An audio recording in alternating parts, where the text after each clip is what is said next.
જય માતાજી. આજે મારો સવાલ ઓડિયન્સને, પહેલા તો સવાલ કર્યા પહેલા એક વાત મૂકી દઉં કે ગઈકાલના લાઈવમાં એક ભાઈ કમેન્ટ કરી હતી કે કૃષ્ણાબેન, તમારા સમાજમાં છોકરીઓ કે ક્યાં લાગણીને કે માણસની માણસાઈ જોઈને લગ્ન કરે છે, એ તો પૈસા જોઈને જ પૌણે છે એમ. મેં ઈ છે. પછી મેં એને સામો પ્રશ્ન કરી લીધો. મેં કીધું તમારા સમાજમાં છોકરીઓ લાગણીને પ્રેમને માણસાઈ જોઈને જ લગ્ન કરતી હશે ને? મેં કીધું એના મમ્મી પપ્પા મેં કીધું એરા ગેરા રાહ ચાલતા નથુ ગેરાને એક ભિખારીને આપી દઈ છે? તમારી જ બેન દીકરી હોય, આ સીધો સવાલ ઓડિયન્સ નહીં કે તમારી જ બેન દીકરી હોય, ચાલો માણસાઈ જોવાની હોય, બરાબર. સામેવાળાની માણસાઈ છે કે એ લોકો કેવા ખાનદાની છે બધું જોવાનું જ હોય, પણ આનું કોઈ માપણી હોય ખરી કે આ માણસને અંદર તાજવામાં નાખ્યું એટલે ખબર પડી જાય કે આનામાં એટલી માણસ ને એટલી ખાનદાની પડી છે? છોકરીઓ પૈસા એટલા માટે ગોતી રહી છે. આ બધી છોકરીના વાત લાગુ નથી પડતી, કોઈ પણ વાત બધાને લાગુ પડતી જ ન હોય. પણ છોકરીઓના માતા પિતા અરેન્જ મેરેજ કરે છે તો પોતાની દીકરીના ઉજ્જવળ ભવિષ્ય માટે એ પૈસા પ્રોપર્ટી માલ મિલકત તો ગોતે જ ને. એ એમને દઈ દે હાથ. અને એવી એની ક્યાં ગેરંટી છે કે બહુ ખાનદાની માણસો હશે કે આખી જિંદગી એને હથેળીમાં પલકોમાં સાચવશે? આગળ જતા પૈસાથી પ્રેમથી પેટ નથી ભરાતું. પૈસા તો જોઈએ જિંદગી જીવવા માટે. આ પૈસા બધું નથી હોતું, એમ પ્રેમ એ બધું નથી હોતું. કહેવાનો અર્થ એવો છે કે સમાજમાં દીકરીઓ જે આજકાલ બધું ગોતી રહી છે એને એના મમ્મીઓમાંથી બધું જોયું છે કે સંઘર્ષ કેટલો કેવી રીતે કરાય અને સંઘર્ષ કરીને પછી કેવી રીતે મિલકત થાય. મિલકત કર્યા પછી તે માતાની શ્રેય મળે છે કે નથી મળતો એ એને જોયું જ હોય, બરાબર.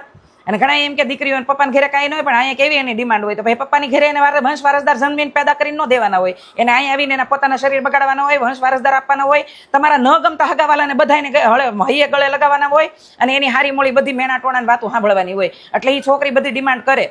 એટલે પપ્પાની ઘરે ન હોય એટલે અહીંયા નહીં માંગવાનું એવું ક્યાંય હોતું નથી.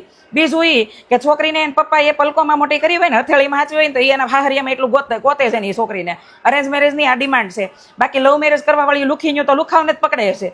આ એ છોકરીના વાત લાગુ નથી પડતી. પણ જે છોકરી પરફેક્ટ છે, સમાજમાં એને રહેતા આવડે છે, વ્યવહાર કરતા આવડે છે, ભળતા આવડે છે, 5-10 માણસની રસોઈ બનાવતા આવડે છે, સાસરિયાઓને સંભાળતા આવડે છે, બચ્ચાઓને પાળતા આવડે છે, સંભાળતા આવડે છે, એ છોકરીઓ આવી ડિમાન્ડ કરે, ડિઝર્વ કરે છે. કહેવાનો અર્થ એવો છે કે કોઈ પણ વાત બધાને લાગુ નથી પડતી. મેં કેમ કીધું કે અમુક છોકરી હોય એ જે બાયોડેટા જોવે અને જો એનામાં કાંઈ પણ થોડુંક આમ તેમ મિલકત ઓછી હોય તો કેવા રિજેક્ટ કરી નાખે કે હું અહીંયા નહીં પાઉણું. પાછી એની છોકરીઓને રાહ ચાલતા ભિખારી જેવા લુખાવની અરે લવ થઈ જાય.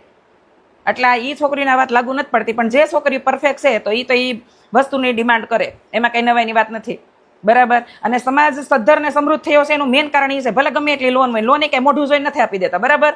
ગમે એટલી લોન હોય પણ આજકાલ મકાન ઉપર મકાન લઈ રહ્યો છે એનું કારણ એ છે કે આ ડિમાન્ડ વધી, તમારી પ્રોપર્ટી વધી રહી છે. ઘણા લોકોને કહેતા અમે લગ્નમાં 50 લાખનો ખર્ચો કર્યો, એમાં 30 લાખનું તો સોનું છે, એ તો તમારી મિલકત છે, એ ક્યાં ગણાવવાનું જ હોય.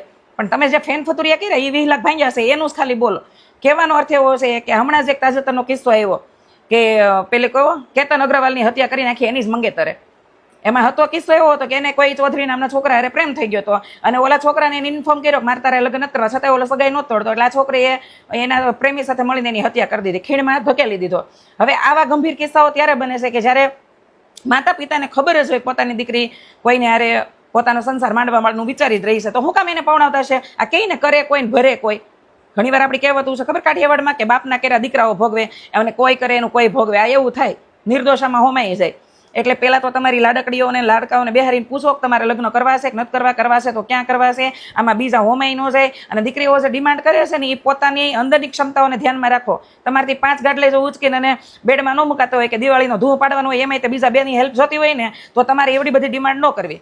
કારણ કે બંગલા જોતા હોય ને તો બંગલા સાફ કરવાની તેવડ હોવી જોઈએ, બરાબર. એટલે કહેવાનો અર્થ એવો છે કે આપણી દીકરીની ક્ષમતા જોઈને આપણે વહેવાળ કરવું, કામ કરવાની, સહન કરવાની આ ક્ષમતા જોઈને કરવું. અને બીજી ખાસ વાત કે એને પેલા પાસે બેહારીને પૂછો કે એને અહીંયા પવણવું છે કે નથી પવણવું. આમાં બીજાની જિંદગી હોમાઈ જાય, સમજાય એને વંદન. આખી વાત સમજીને કમેન્ટ કરજો કે તમારો શું મંતવ્ય છે.